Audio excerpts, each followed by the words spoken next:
যে আমার ছেলেকে যেভাবে গুলি করেছে, বুকের এখান থেকে পিছন থেকে অনেক চিত্র হয়ে বের হয়ে গেছে। সবচেয়ে অনেক ভারাক্রান্ত মন নিয়ে বলতে হয় যে পুলিশ যেতে হসপিটালে নেওয়ার যাওয়ার কথা ছিল, কিন্তু আমার ছেলে বিনা চিকিৎসায় সে মনে করেন মৃত্যুবরণ করতে হয়েছে।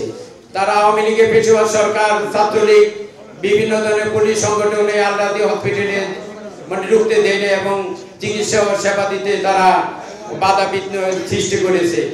তারপরে সেখান থেকে লাশ মনে করে রিক্সা পাবে, মনে করে সোহরাওয়ার্দী মেডিকেলে যাই। আমরা সারা দিন এবং সারা রাত খবর নিয়ে আমরা রাত 2:30টার থেকে আমরা সোহরাওয়ার্দী মেডিকেলে কলেজে আমরা লাশ মনে করে পাই।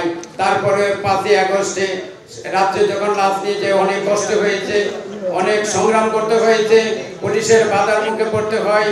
আল্লাহর অশেষ সৌগতে আমার বড় ছেলে বিএফ শাহিনে পড়ার থাকাতেই তার আইডি কার্ড শো করার পরে আমরা অনেক কষ্ট করে এয়ারপোর্টে আমরা দক্ষিণখানে দাফন করি 5ই আগস্টে 9টার দিকে।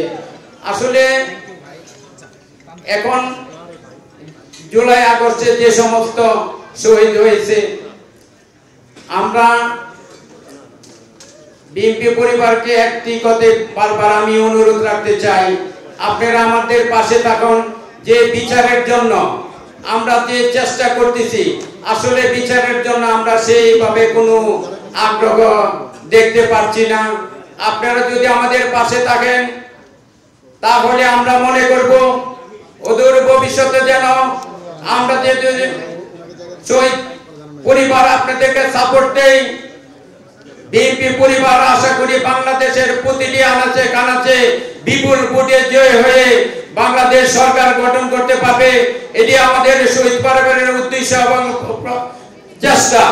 এবং আপনারা যদি এই বিচারের জন্য আমাদেরকে সহযোগিতা করেন তাহলে আমরা আমাদের যারা মনে করেন আমাদের ছেলেরা শহীদ হয়েছে, আমরা তাদের প্রতি কৃতজ্ঞ জ্ঞাপন করব এবং আজীবন মনে রাখবো যারা অপরাধী, সে অপরাধীকে বাংলাদেশের প্রতিটি কানাই কানাই যেন খুঁজে বের করে তাদেরকে শাস্তির মুখে যেন আনা হয়। আপনারা শুনে খুশি হবেন, আমরা শহীদ পরিবার জুলাই শহীদ পরিবার 24 শহীদ পরিবার সোসাইটি একটা সংগঠন করেছি।